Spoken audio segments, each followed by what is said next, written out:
When I was a little kid, about 15 years ago, I used to go to the library a lot. It was the early 2000s, so this was before smartphones and when the internet wasn't quite as big. My mom would take me and my sister to the library to get books and rent videos as well.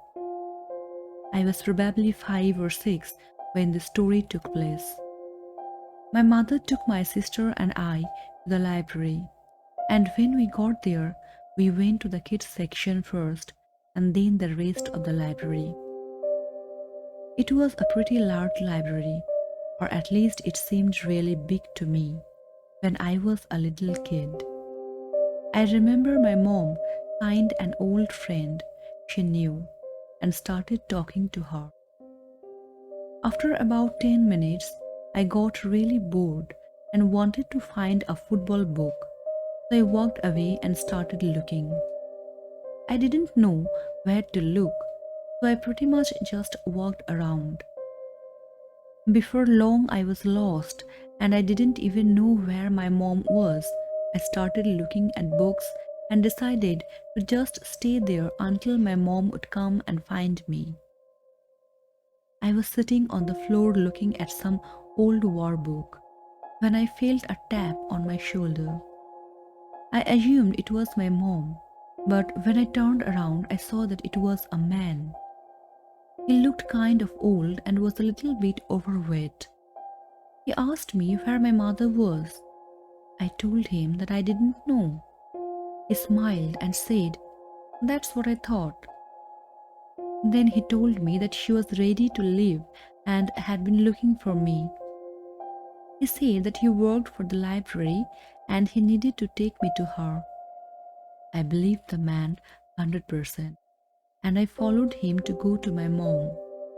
We walked through the library and right out the front door to the parking lot where I expected to see her. But the man kept walking and telling me to follow. We got about halfway through the parking lot when he stopped and put his hand on my back and pointed. "She's right over there," he said. I was confused because I couldn't see her anywhere. Then I saw him take out his key and press a button to unlock his car before I could realize what was going on. He literally picked me up off the ground and put me in the back of his car. I didn't have time to scream or anything. I was so surprised. The next thing I knew, I was in the back of the man's car and he got in the front and started driving. He told me to be quiet and stay put, or he would hurt me. When he started driving down the road, I sat there thinking of what could happen, and I got really scared. He kept driving for about 20 minutes. I asked the man where we were going, but he didn't answer me. Instead, he said, "What did I tell you before? Be quiet or you get hurt." I kept my mouth shut. After that, it was probably 30 minutes into the drive when I started to hear sirens. Then I saw flashing lights behind us. I was hoping that the man would get pulled over, and sure enough, when he pulled over to the side of the road, the police car did as well. Then the man turned to me and said that I had to pretend to be his son. But before he could finish his sentence, the police started yelling at the man to get out. I felt very good when I saw this. The man got out and was arrested, and I was returned to my mother. I am very lucky that a witness happened to see the man putting me into the car. And when my mom couldn't find me, they were able to determine who I was with.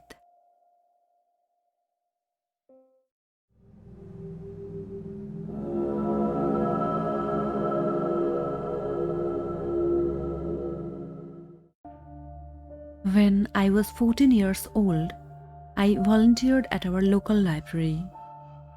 It was a pretty big library and was known for being very nice. My job was mainly to put books back on the shelves, but I did a little bit of everything. I usually worked on weekdays after school from 3 to 6 p.m. On one day, about 2 months into working there, I was putting some fiction books back on the shelves in one corner of the library. I saw a man approach me and he had a big smile on his face. He had dark brown hair, was kind of skinny and had a slight beard. I would guess he was about 30 or so. He asked me if I could tell him where psychology books were. I told him to follow me and I walked over to the shelves that we had them on. As we were walking, he told me that he thought I looked lovely. I said thanks, and we arrived at the books, and then I walked away. I went back to work where I was before. About 10 minutes later, the man walked near me again and told me he was leaving and waved goodbye. I couldn't tell if he was creepy or just a really nice guy, but about 2 weeks later, I got my questions answered. I was working once again and filling books on a little cart to be put back on the shelves. I crossed in front of the computer area, which overlooked a big part of the library. There were a bunch of desks where people could use the library computers. When I looked over, I saw the man from before, and we made eye contact. He was just sitting at a computer staring at me. I quickly looked away, but then I saw him start to wave at me. Then he got up from his chair and started walking towards me. I didn't really want to talk to him, but I decided to be nice. When he got to me, he said, "Hi," and asked how I was doing. Then he said that he has been watching me work the past couple of weeks and he thought I was beautiful. He also mentioned that he comes here every day. I got really uncomfortable, but there wasn't anything I could do.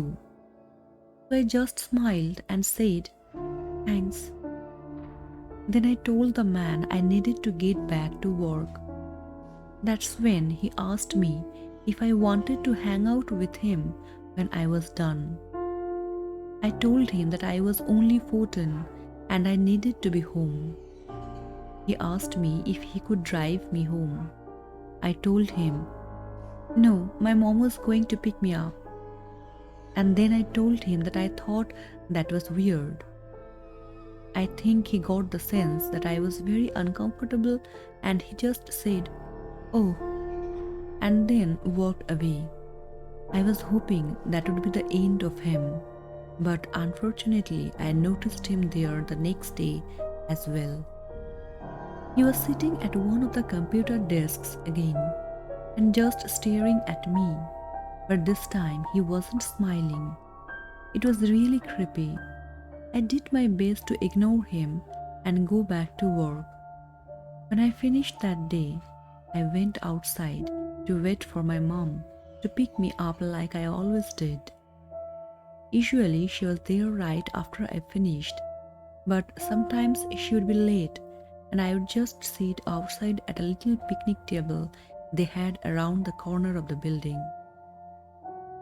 That was where I was when I saw the man leaving the library.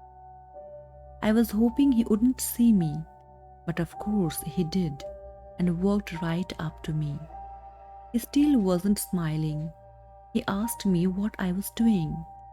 I told him my mom would be there any second. That's when he grabbed my arm and started walking me. He walked me around the building. I tried to resist him, but he was much stronger than I was. We got to the parking lot and I saw a car parked on the very end. I tried to get away and I was struggling when I heard a loud car horn. I looked and saw my mom's car pulling into the parking lot. She was driving towards us and honking the horn repeatedly. The man saw this and then shoved me to the ground and got in his car quickly. My mom stopped her car and ran to me.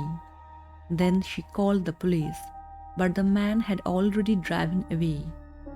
Police arrived and I gave them as much information as I could. The man ended up being caught the next day, and I didn't have to worry about him anymore.